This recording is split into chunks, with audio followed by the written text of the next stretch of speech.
Bonjour. Salut. Aujourd'hui, on est où? Pour vous expliquer, c'est un restaurant que nous on a déjà testé. Ouais. Vous vous dites, là quand on regarde visuellement dehors, on se dit bon bah un buffet à volonté classique comme il y a partout. Sauf que non, il y a des petites surprises dedans, notamment la déco intérieure qui n'a strictement rien à voir avec l'extérieur. Vous allez voir, c'est quand même plutôt joli à l'intérieur et surtout la qualité des produits. C'est ici qu'on a fait naître un petit peu le projet des Bouffsquetaires. C'était le premier lieu dans lequel on s'est retrouvé. On s'est dit forcément, faut qu'on vous le montre. En plus, vous allez voir, il y a des serveurs un petit peu particuliers. C'est la petite particularité très sympathique. Il y a du cuit, il y a du frais, il y a du tout. On va aller voir ça de suite. Parce que là, j'ai faim, moi. Ah, moi Allez, aussi. go.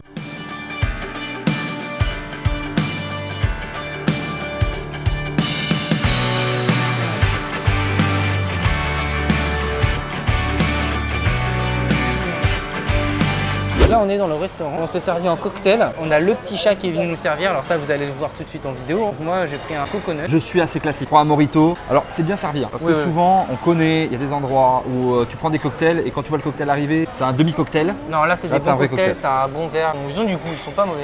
Et c'est très bon. Alors comme d'habitude, c'est un petit peu pour commencer le repas. Voilà, on prend un petit cocktail. On est sur une formule du buffet qui est très rempli. Il y a du chinois, il y a du japonais, il y a du français, il y a de la charcuterie, il y a du fromage. On va faire plusieurs petites assiettes. C'est le buffet, il y a du monde. Oui, vous connaissez le concept des buffets. Hein. On est là pour Je pense manger qu'on beaucoup. n'apprend rien à personne sur ça. Ouais, non, Sauf que la différence c'est qu'ici, la fois qu'on était venu, c'était quand même très qualitatif. On reparlera aussi du prix à la fin, qui est plus que correct vu les produits qu'il y a. Très compétitif. Surtout parce qu'on a quand même, vous allez voir, il y a de la charcuterie, il y a de la vraie viande à cuire. On y va, on prend. Entrée, moi je suis comme d'habitude. Hein. Le combo poisson-cochon, tu sais, c'est le seul endroit où tu peux le faire. Alors moi je pars au début sur du frais, toujours, je préviens, hein, c'est buffet à volonté, moi c'est mes cheat meals de la semaine à chaque fois. Entrée fraîche, donc ça veut dire sushi, sashimi, j'ai pris du saucisson pour commencer, j'ai même pris un mini onigiri pour tester.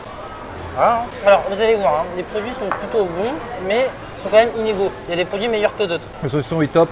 Carpaccio est bon, on ment pas, c'est pas le meilleur sushi que tu vas manger de ta vie, mais pour la qualité dans un buffet, c'est-à-dire des trucs qui vont être posés, qui doivent rester, etc. un certain temps, c'est très bon. Une petite info, hein. Le sushi, ça se mange soit avec la baguette, soit avec les doigts, et le poisson, toujours à l'envers. On ne prend pas un sushi comme ça, on le prend à l'envers avec le poisson sur la langue. Pour tester à chaque fois dans ce genre de buffet la qualité, quand il y a disponible, je prends toujours des sashimi pour tester le poisson avant. On connaît les buffets, hein. On commence par le buffet froid, mais c'est aussi une arnaque. Dans le sens où vu qu'il y a beaucoup de riz, l'idée c'est de nous détruire l'estomac, comme ça on peut pas manger le reste. Il y a toujours deux trucs dans les buffets. Un, te remplir de riz au début ou de choses, voilà. Du pain, te montrer des desserts alléchants. Comme ça tu te dis toujours, tiens, je vais garder une place pour les desserts. Ouais, mais c'est dommage parce que généralement dans les buffets c'est justement le dessert qui est pas incroyable. Alors pour le coup, moi les sashimi sont super bons. Pour un buffet à volonté, c'est quand même pas mauvais du tout. Ils sont bien fondants et tout, que d'habitude ils sont un peu fermes. Là c'est plutôt pas mal. Pour un buffet c'est plus que correct. Hein. Le poisson est bon. Évidemment j'ai mangé des sashimi meilleurs, hein, je dis pas. Hein.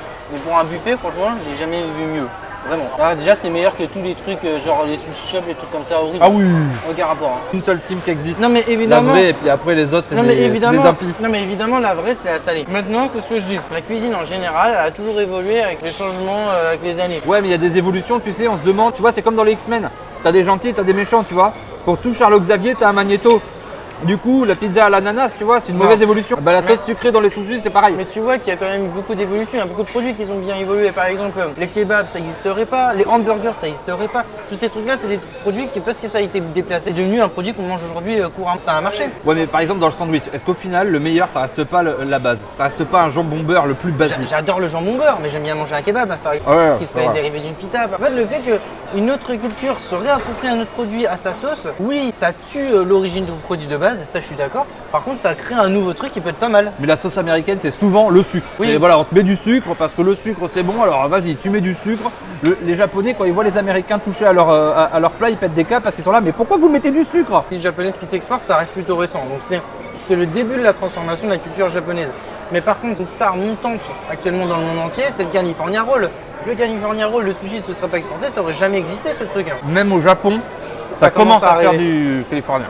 Donc moi je ne suis jamais tout acheté, moi je suis à goûter, me dire ah peut-être que. Mais quand tous les autres pays commencent à aimer une variante, je me dis ça apporte quelque chose, bah autant tester, autant le garder. Au bout du compte, chacun préfère. Mais attention, c'est bon pour du sushi de qualité bonne ou moyenne. Oui.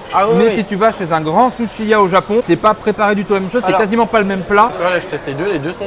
Moi je kiffe le sucré, je kiffe le salé. Hein. Après, moi, j'aime pas le sucré de base, donc. Ouais, c'est ça. Moi, j'adore le sucré salé, tu vois. Deuxième assiette. On est sur du chaud, on est sur du samoussa, on est sur de la nem. On est sur du rosti. Donc là j'ai pris tempura. Alors ça c'est ce qui nous avait surpris la première fois qu'on était venu, on s'est dit ah il y a un truc avec ce restaurant. C'est que tous les trucs qui sont frits comme ça, genre les nems, les tempura crevettes, ils sont ultra légers. Donc en fait vous avez le frit, mais il n'y a pas une couche de matière grasse qui fait que c'est compact, que c'est épais. Je te suis sur la tempura. Hein. C'est parce que c'est des vrais tempura. Dans la plupart des restaurants, les tempura, en fait, c'est on prend des crevettes, on les met dans la friture et on dit ça fait des tempura de crevettes. Sauf que c'est pas ça. Une pâte à tempura, c'est particulier. Et c'est ça qui donne ce croustillant et cette légèreté. Tu vois, tu manges un truc qui est frit. Donc la friture, c'est quand même un petit peu le paroxysme du gras. Effectivement. Et en fait, une fois en bouche, bah, c'est léger.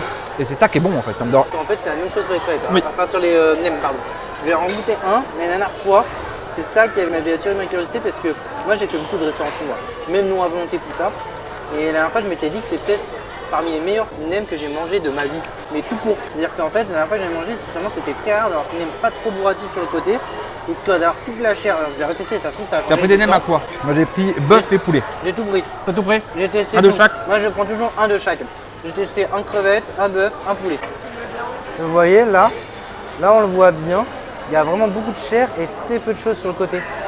Et du coup, ça fait que quand on le mange, c'est pas bourratif sur le côté. Et il y a quand même beaucoup de chair dedans, du coup, ça passe super bien. Et tous les nems sont comme ça. C'est tout con, mais souvent dans le mauvais nem, on a en fait de la viande, etc. Mais tu as aussi beaucoup de pousses de bambou, etc. De pousses de soja qui vont être là juste pour donner un peu de la mâche et de la consistance. En fait, c'est la technique du tacos où on met des frites à l'intérieur pour pas mettre trop de viande. Donc du coup, c'est très impensable parce que surtout dans un restaurant à volonté où justement on aura tendance à essayer de mettre des trucs pour éviter que tu manges trop. Ils sont plus que corrects parce que du coup, ils mettent que de la chair et ils n'essayent pas de te remplir le ventre pour t'arnaquer sur le reste. Là. Moi, quand je rentre dans un restaurant à volonté, excuse-moi, mais moi je dois rentabiliser, c'est ma semaine. Oui, c'est fair play. Oui. Tu vois, c'est fair play. On te cache pas les trucs, tu as de la vraie nourriture et c'est vraiment bon. Alors après, attention, le restaurant reste encore plutôt récent. Si ça se trouve, avec le temps, ça peut changer de qualité. Déjà arrivé dans le passé, que moi j'ai connu un restaurant de uniquement sushi à volonté qui était très bon au début, qui après est devenu catastrophique. Et nous voilà sur le plat de résistance. Je suis sur du wok, toi tu es sur de la prot. Je dis je mange assez de légumes, assez de trucs comme ça dans la semaine. Quand je fais mon cheat meal, on mange que de la protéine. De la prot, moi j'ai du poulet, tu vois, ça compte. Ouais, un truc que j'aime beaucoup ici, parce que maintenant dans les restaurants chinois, déjà ils sont tous à volonté. Pas à volonté chinois, c'est très rare maintenant. Mais du coup, depuis qu'ils sont tous passés à volonté, il y a certains produits qui ont disparu. Des produits qui étaient classiques en plus. Genre souvent quand on parlait de restaurant chinois, dans notre tête on pensait tous restaurant chinois, canard laqué. C'est toujours le plat le plus associé. Porc au caramel. Le porc au caramel, il y en a partout. Ouais. Dans tous les restaurants à volonté, il y a du porc au caramel. Par contre, étrangement, c'est vrai que le canard laqué dans les buffets à volonté a quasiment disparu. À travers de porc laqué, les porcs laqués en général ont disparu dans les buffets à volonté. Parce qu'en fait, c'est un produit qui coûte cher, le canard simplement. Et donc c'est un truc qui a disparu. Et ici, l'air de rien, mais il y a tout le temps ça. Donc il y a tous les autres trucs classiques, un truc à la citronnelle. Voilà, le poulet piquant, les citrons thym, etc. Il y a du coup celui au caramel, le porc au caramel que j'adore aussi. Mais il y a le porc au caramel, ça on l'a toujours partout. Mais ici, il y a vraiment des vrais bons morceaux de canard laqué, comme à l'ancienne. Pas rigoler, mais le canard laqué, c'est quand même incroyable. C'est super bon. Si on sort du 13e de Paris, c'est vrai que c'est devenu rare en fait de trouver du bon canard laqué. Oui, ça va se trouver plus chez les traiteurs chinois que dans des restaurants. C'est dans les traiteurs qu'on a C'est trouvé vrai. ça. Avoir ça dans un restaurant à monter. En plus, très bien cuisiné, très bien fondant. Je suis allé me faire un petit wok avec de la petite nouille de ramen, des petits légumes, etc. Et de la vraie sauce qui pique, c'est assez rare. J'aime vraiment ça. C'est vrai que le woking, ça se fait de plus en plus. Il y a des grillades, etc., des bœufs fromages qui sont aussi très solides. Des poissons à faire passer à la plancha. Alors moi, le wok ne me surprend pas plus que ça. Moi, j'ai l'impression qu'ils font tous du wok maintenant. Et par contre, il y a beaucoup de produits proposés et de bonne qualité surtout. Après, j'ai pris du poisson aussi, du poisson cuit, du saumon et tout ça. On va se retrouver pourquoi? Bah quand même. Certainement les desserts. Genre d'habitude, on se dirait, nous on n'est pas des gros mangeurs, on prendrait pas un dessert, mais là spécialement pour la vidéo, on va le faire. Aussi, moi, je prendrais toujours un dessert. À de suite. Alors les desserts, on a deux styles. Moi je suis style mignardise, bonbon. Je suis team dessert, moi je les bouffe. C'est pas que des petits trucs à manger. Et ce que j'ai, c'est un churros au Nutella. Très bon, ça n'avait pas trop pensé à Nutella, ça avait juste pensé à du chocolat qu'on a mis dedans. C'est des petites mignardises, une petite tarte au citron. Hein. C'est vraiment les bons churros avec du chocolat de la plage là. Voilà. Une petite Marlène de Proust avec ça. La Marlène de Proust, c'est celle qui couline. Exactement. Ensuite, il y avait un cannelé. On est obligé. Il n'est pas mauvais, mais il n'y a aucun rapport quand même. Ce qu'on avait fait avant, c'est pas ça que vous voulez acheter pour en tenir en souvenir. Ah. Voilà. Normalement, vous avez le lien de toutes les vidéos sur la chaîne, vous allez regarder la vidéo sur les cannelés, ce sera autre chose. Voilà. Bon, la glace n'est pas mauvaise, mais c'est une glace industrielle. Après, les glaces industrielles, ça passe toujours. Mais ça n'a quand même pas aucun rapport avec les glaces de pépone. On est sur du Miko, il y a un joli bar à bonbons, la fontaine au chocolat, bien entendu, qui est présente. Je sais que pas mal de gens aiment bien la fontaine. Ah, il y a plein de fruits, donc du coup, il y a tout ce qu'il faut pour bien utiliser la fontaine. Trop chocolat pour moi, C'est quelque chose qui m'écœure un peu, mais je sais qu'il y a des gens qui sont friands et que c'est un argument de vente. Alors moi j'adore les fondants au chocolat, mais par parcimonie. Les desserts, ils sont dans la moyenne haute. C'est ce qu'il y a dans le genre de buffet. Voilà. C'est beaucoup de trucs surgelés, tout Voilà. fait, machin et tout. C'est pas l'argument qui fait venir, mais c'est très correct pour pas te gâcher. Parce que tu sais, des fois, t'as des trucs, c'est bon au début et tout, et puis le dessert, t'es déçu. Il y en a, c'est horrible. Il y en a, c'est T'es déçu, véritablement horrible. et voilà. On a bien mangé, on est rempli. On se retrouve dehors. Est-ce que ça mérite le saut? Est-ce qu'on a bien mangé? Est-ce qu'on le valide? Est-ce qu'on la met sur la carte des Boufsquetaires? On voit ça de suite. Dehors, à de suite. Et voilà, là on vient de sortir du restaurant. Le ventre bien rempli, moi j'avoue, bien mangé. Hein. Ah ouais, là on en a jusqu'ici. Alors c'est un petit peu le principe quand vous allez manger dans un restaurant à volonté, on mange beaucoup, mais là on mange pas que beaucoup, on mange bien aussi. C'est ça, généralement dans les restaurants à volonté, on perd la qualité du principe à volonté. On a tous le chinois à volonté qui est à côté de chez nous. On sait très bien comment ça se passe, on se remplit le ventre, mais c'est toujours plutôt moyen en qualité. Non, l'avantage de celui-ci, c'est que vraiment, pour les plats de résistance en tout cas, ils sont vraiment de qualité. Dans les entrées, bon, c'est inégaux en fonction des produits, certains sont bons, certains un peu moins bien. Par exemple, le rouleau de printemps, je trouve pas ça incroyable, mais les nems sont absolument incroyables. Les samoussas, moi j'aime beaucoup les samoussas. Aussi sont très bons. On est sur un saut de validation des Boufsquetaires. Ah, clairement, clairement.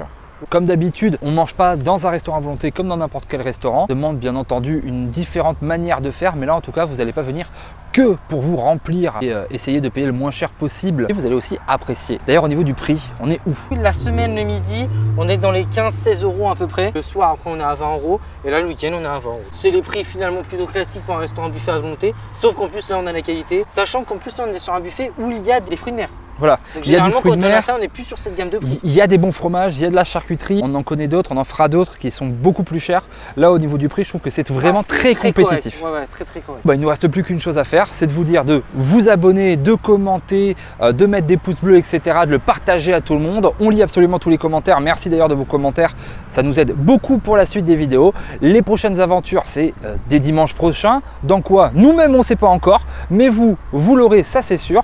On vous fait des bisous. Et à salut. bientôt. Bye.